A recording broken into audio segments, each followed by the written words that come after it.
C'est la 8e édition.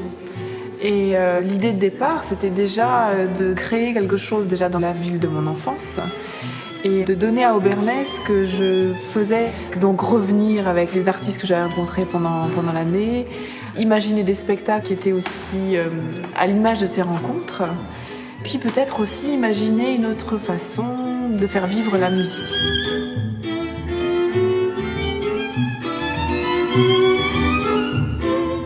Pour moi, la musique classique n'est pas ni élitiste, ni quelque chose qui est poussiéreux, ni embêtant. Au contraire, c'est vraiment quelque chose de beau, de joyeux, de bienfaisant et qui peut être recréé à chaque instant.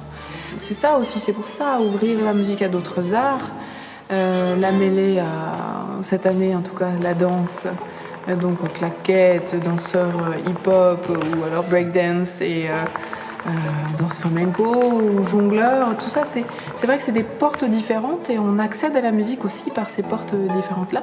Moi, je sais que quand j'ai la chance de pouvoir les regarder, quand j'ai la chance d'être dans le public, je trouve ça merveilleux. J'ai l'impression d'être une petite fille, d'être de nouveau en enfance.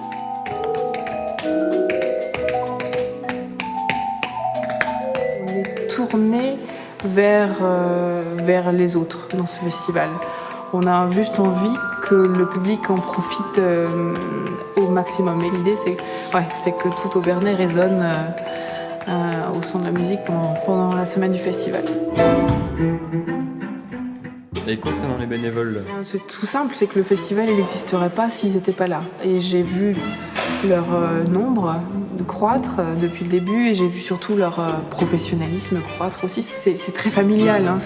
Et je crois que ça donne aussi une connotation toute particulière au Festival d'Obernai puisque beaucoup d'artistes repartent en disant bon, c'était vraiment un accueil incroyable. Content d'être bénévole sur le festival alors? Ah oui, content, oui, parce que bon, on profite au moins, c'est une semaine de course, mais une semaine aussi de plaisir, voilà. Je fais toujours l'analogie avec la cuisine, c'est-à-dire c'est comme un merveilleux plat auquel on pense d'abord, on pense à inviter des gens qu'on aime, on commence à préparer le repas, on y met des heures et finalement le soir arrive, tout se passe normalement très bien, on le déguste et c'est très savoureux, mais c'est très rapidement terminé.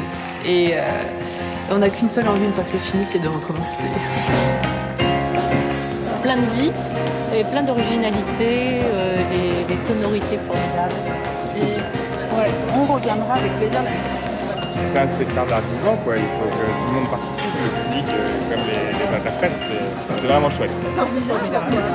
C'était époustouflant, surprenant. Il était vraiment tellement surprenant, tellement inattendu, original. C'était top de voir que le public à la fin était autant joué, ça fait plaisir.